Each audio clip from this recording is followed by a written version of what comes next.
Alors, le cycle féminin, il a 3 temps.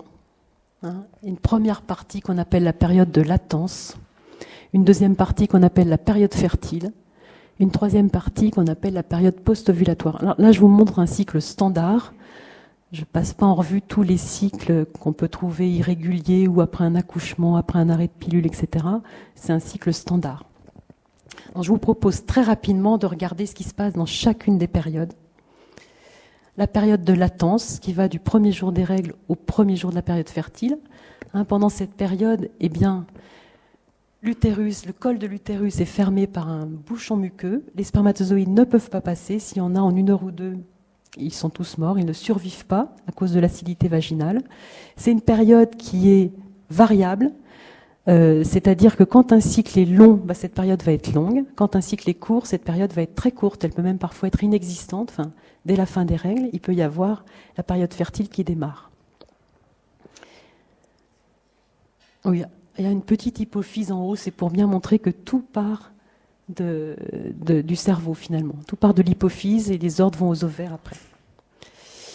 La période fertile avant l'ovulation, donc il y a un follicule qui va mûrir avec l'ovule à l'intérieur, et puis des œstrogènes qui vont être sécrétés. Les œstrogènes sont très importants. Ils vont permettre la repousse de la muqueuse dans l'utérus, et puis surtout à la glaire cervicale ou mucus cervical d'être sécrétée. C'est très important parce que ça va permettre l'accueil et la survie des spermatozoïdes, qui vont être, si vous voulez, un peu comme l'auger nourri blanchi au niveau du col, et puis après partir par petits bataillons à la rencontre de l'ovule. C'est un petit peu comme une salle d'attente pour spermatozoïdes, si vous voulez, parce que l'ovule a une durée de vie de 12 heures, voire 18 heures, 24 heures, et un couple qui veut un bébé, il faut réviser toutes les 12-18 heures pour être sûr que ça marche. Heureusement qu'il y a la salle d'attente pour spermatozoïdes. Dans la glaire, les spermatozoïdes vivent en moyenne 3 à 4 jours, et jusqu'à 6-7 jours exceptionnellement. Voilà, on voit des spermatozoïdes dans la glaire. Donc dans la glaire, juste avant l'ovulation, ça c'est au microscope électronique, ça ressemble à des mailles de filets très lâches. Les spermatozoïdes sont très heureux, peuvent circuler. Et là, c'est le bouchon muqueux à droite. Donc on voit qu'ils ne passent pas, ou bien ils sont complètement englués, ou bien celui-là, il est en train de mourir devant vos yeux. Alors, troisième partie, période post-ovulatoire après la fécondation. Donc le follicule qui a libéré l'ovule au moment de l'ovulation se transforme en ce qu'on appelle le corps jaune, qui sécrète en plus de la progestérone. Et là, la progestérone, elle a 4 actions. Premièrement, elle empêche toute nouvelle ovulation. Il y a un blocage au niveau de l'hypophyse. Deuxièmement, la muqueuse va continuer de se développer pour pouvoir accueillir le petit embryon. Troisièmement, le col à nouveau se ferme, bouchon muqueux, les spermatozoïdes ne peuvent plus passer. Et quatrièmement, une action au niveau des centres régulateurs thermiques, la température va augmenter. On ne passe pas de 35 à 40, on monte de 2 à 5 dixièmes. Voilà, le petit embryon, il migre pendant la première semaine et vers 6-7 jours, il s'implante dans la muqueuse et là, il envoie un message à sa mère, aux ovaires en fait. C'est le bêta-HCG qu'on mesure dans les tests de grossesse sanguin ou urinaire et c'est un petit peu l'enfant qui dit « Coucou, je suis là, continue de sécréter des œstrogènes, de la progestérone ». C'est pas qu'à l'adolescence que les enfants commencent à donner des ordres à leurs parents. À 6-7 jours, il y a déjà le premier ordre, parce qu'il faut surtout pas que les œstrogènes, la progestérone s'arrêtent d'être sécrétés. Il faut que la muqueuse tienne la route, et la température reste à son niveau haut. Ah, la diapo a disparu, c'est surprenant. Si le follicule n'est pas relancé par l'hormone que sécrète l'embryon, eh bien, tout ce qui s'est préparé ne sert à rien, et c'est les règles. Voilà, premier jour des règles, premier jour du cycle. Alors ça, c'est une petite synthèse. Le premier objectif du cycle, c'est que tout se mette en place pour que l'ovulation ait lieu.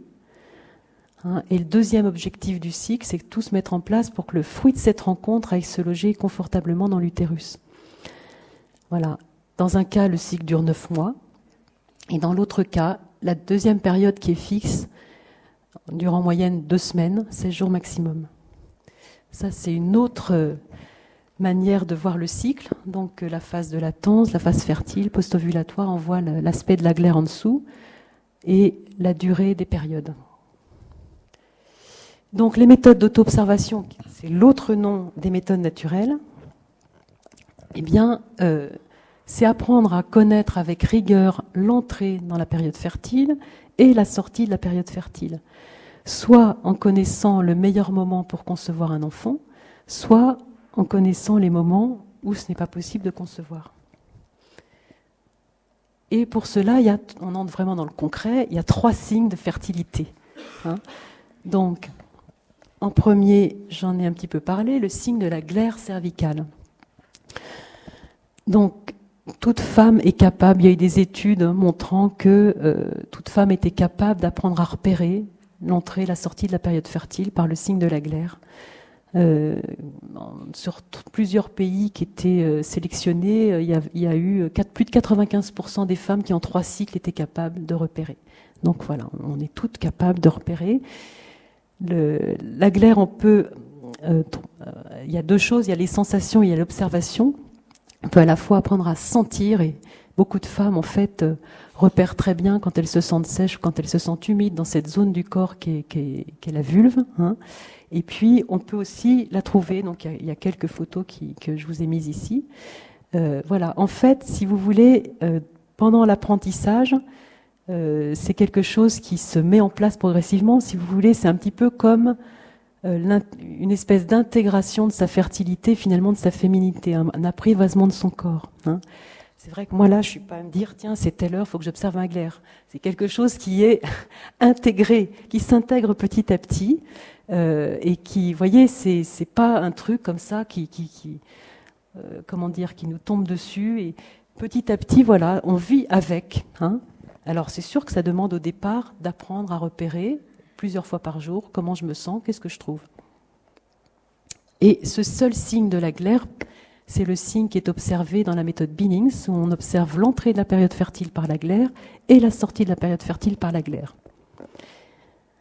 Il y a un autre signe qui est le signe de la température. La température basale du matin, puisqu'on ne la prend pas le soir après le cours de gym, parce qu'on aurait peut-être 38, mais c'est température de base le matin au réveil. Donc, il suffit de prendre sa température 10-12 jours par cycle. On n'est pas des masos du thermomètre pour ceux qui prennent leur température.